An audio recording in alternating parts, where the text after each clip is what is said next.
Welcome. I'm Reverend Rick Beatty. I'm the senior minister here at Unity of Royal Oak in Royal Oak, Michigan. And it is an honor to connect with you on this midweek connector, or midweek connection. And let me explain. I don't know what went on last Wednesday night. I came into the office, thought about, okay, I've got to do a meditation. Didn't do it. And didn't even think about it until Friday afternoon. So I don't know if it was just the after effect of so much going on right after the election or not, but I've now got a reminder set in my phone to tell me every Wednesday, because since when the pandemic started and we closed down the building, I have, no matter where I was, either made sure someone had a meditation ready, or I did it. I've done them at Unity Village, at Martha Creek's house, my house, so I apologize. And I'm working on a meditation that I'll record in the next few days based on the 12 powers for our country. And I think it'll be a powerful one. And there's something that, if you're feeling like you need to do something, like you want to do something, every day at 12 o'clock Eastern Time, members of this community, Unity of Royal Oak, our prayer partners, we stop and we pray. Doesn't have to be anything real formal, but we are determined. I'm committed for the long haul. I'm going to hold this country in prayer every day. And if I have to do it for 4 years, I'll do it for 4 years. And what we are affirming is the strength of our Constitution, the peace of our people, and their resiliency, because I know that we're better together and we can get through whatever we need to get through. So I know that there are people concerned and there are others who are not, and that's okay. God bless you either way. So feel free to join us at noon, and then I'm recording this 12 Powers meditation for our nation, and you can use that one as well if you'd like to. All right. So again, I apologize. I appreciate, I know many of you I know, and I've spoken to several of you who are regulars. And this is a powerful topic. I read this early this morning at home. I've read it several times since then. Reading the Daily Word. In Unity, we've been publishing 100 years, celebrating 100 years of Daily Word. Today's theme is forgive. And the affirmation, forgiveness sets me free. Forgiveness sets me free. I think that there are two concepts that are crucial to living a meaningful life, spiritual life. A life of joy and peace and plenty, prosperity, all of those things. And it's forgiveness and gratitude. A number of years ago I did a talk called Living in the Key of F and G, and I don't think we recorded that because I'm not sure we were recording then, but I may come back around to that talk and do a special version of it for just to post. So anyway, reach out to me, Rick, R-I-C, at unityofroyaloak.org. I love to encourage you. I love to be connected with you. Make comments. I watch them or listen to them later, or read them rather. And this is my 10th holiday season coming up here. Oh, by the way, we're having a Thanksgiving dinner right after service this Sunday, the 24th of November.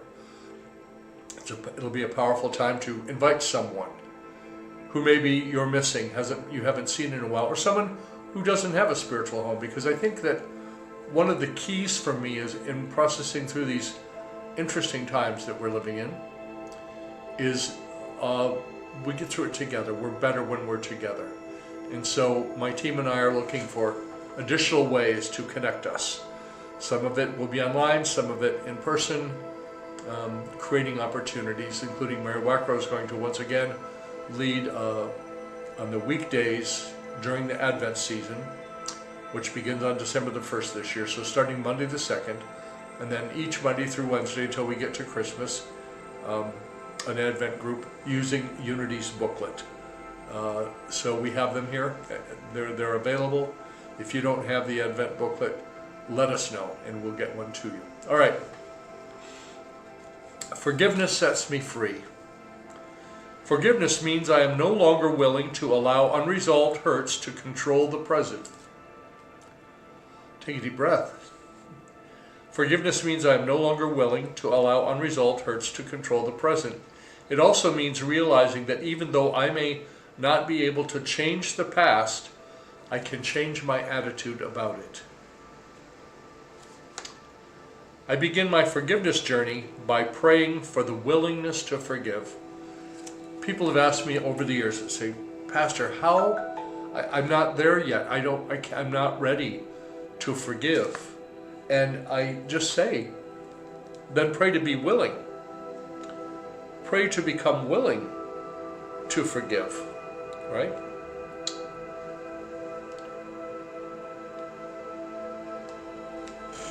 I'm sorry, a little technical challenge going on here on the side. I'm going to back up. I begin my forgiveness journey by praying for the willingness to forgive.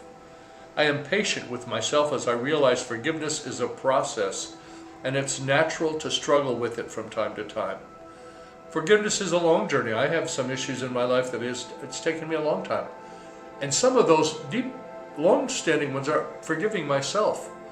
Forgiving myself for getting myself backed up in a corner.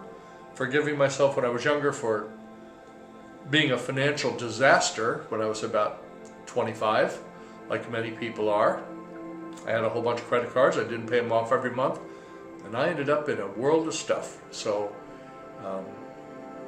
anyway, we learn from those things. I am patient with myself as I realize forgiveness is a process, and it's natural to struggle with it from time to time. I then deny that anyone else's behavior has lasting power over me, while prayerfully affirming I deserve to live with a tranquil heart and mind. So denial and affirmation pair, they're powerful as a pair. Denials or releases make way in the consciousness for some new idea. I want to say that again. I am patient with myself as I realize forgiveness is a process and it's natural to struggle with it from time to time. I then deny anyone else's behavior has lasting power over me. Anyone with a capital A and underlined.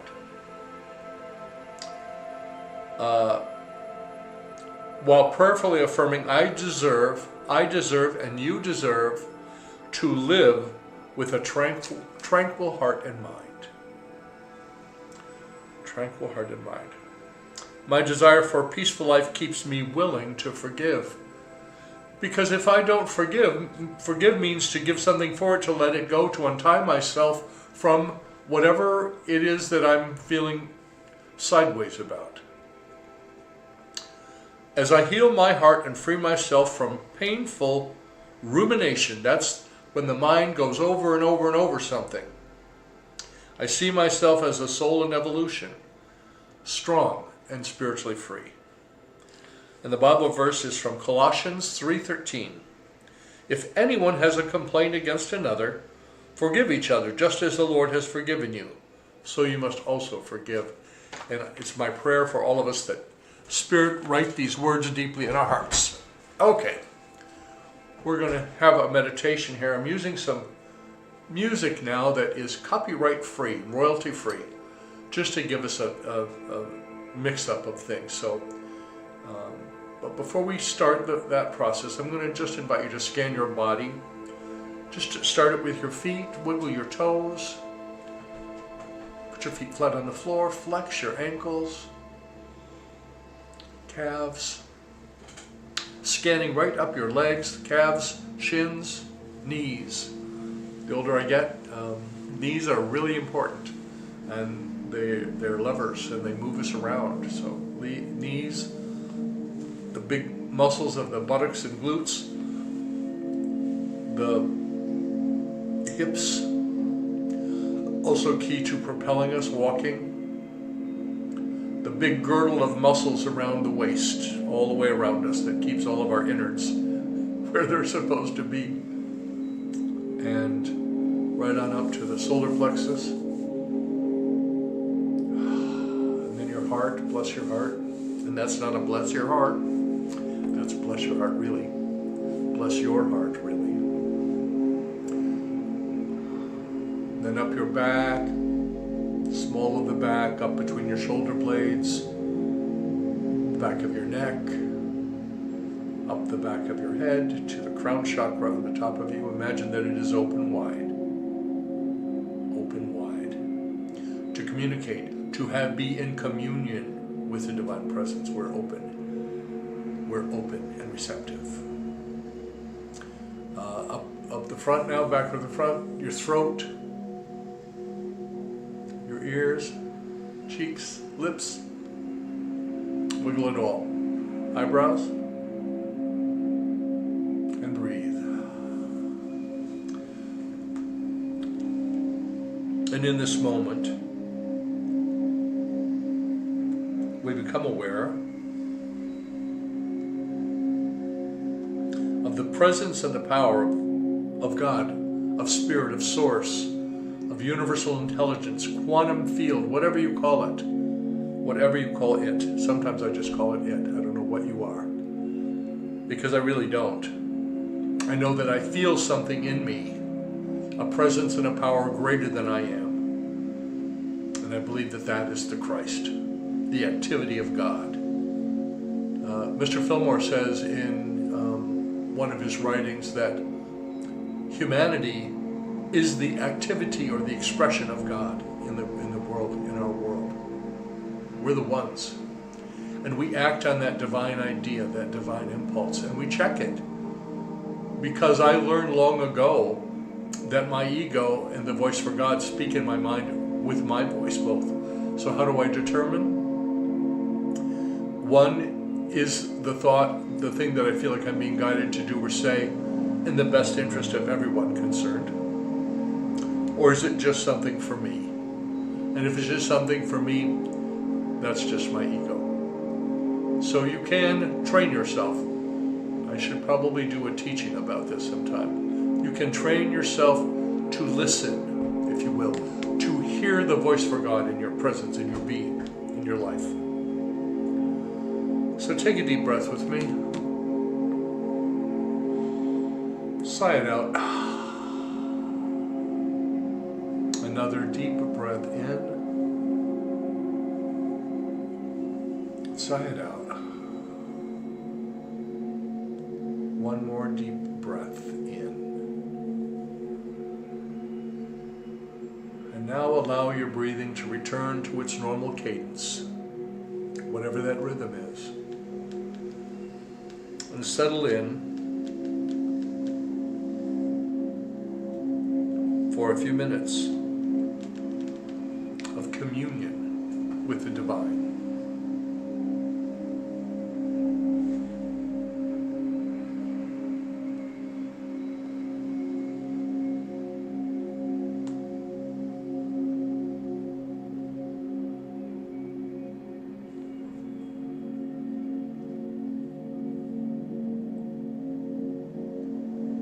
If you hear any noise that disturbs you, could be from this end of things, or from your end, or if you just wander off in your thinking, just bring your attention back to the breath, and then follow your next breath inward.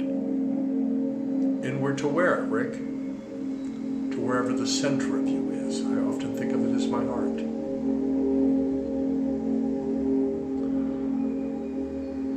Most basic meditation is to be with the breath fully. So breathing in and breathing out.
And we allow the very peace of God. God is not peaceful. God is peace. And God is power.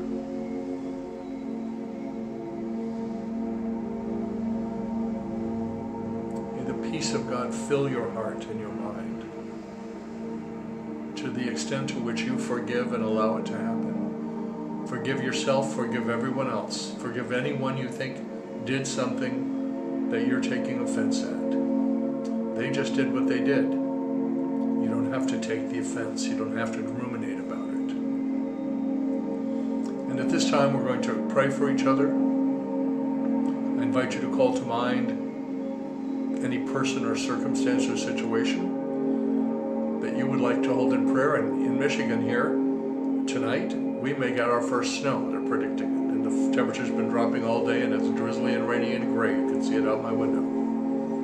But where we are right now, filled with joy, filled with power, power that comes from on high. So if you have a person or something going on in you, or a situation, maybe it's our country, it's the world, whatever it is, just hold an image of it and let's speak some truth to it.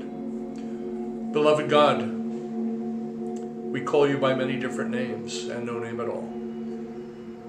We know that you are the love that leads us and guides us, and we are profoundly grateful and grounded in that awareness. We bless each other. We bless our world and our nation. We trust and know that you are greater than any of the various calamities that we have going on in the planet right now. And for this awareness, for this truth, we give thanks. For knowing that you are greater than all of it, we give thanks. For knowing that we are never alone, that you are always with us, we give thanks as we let it be. And so it is always and in all ways. My beloved friends, if I can support you, let me know. RIC at unityofroyaloak.org. Our website, unityofroyaloak.org. We appreciate your financial contributions which help make this possible to pay for their technology and this stuff. And I will do my darndest to not forget ever again. And I'm going to add a couple more meditations this week yet, just to kind of give you something that you can go to and check out.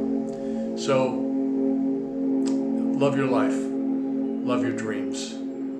Because your dreams is what's calling you to the next generation, the next version of you. Namaste.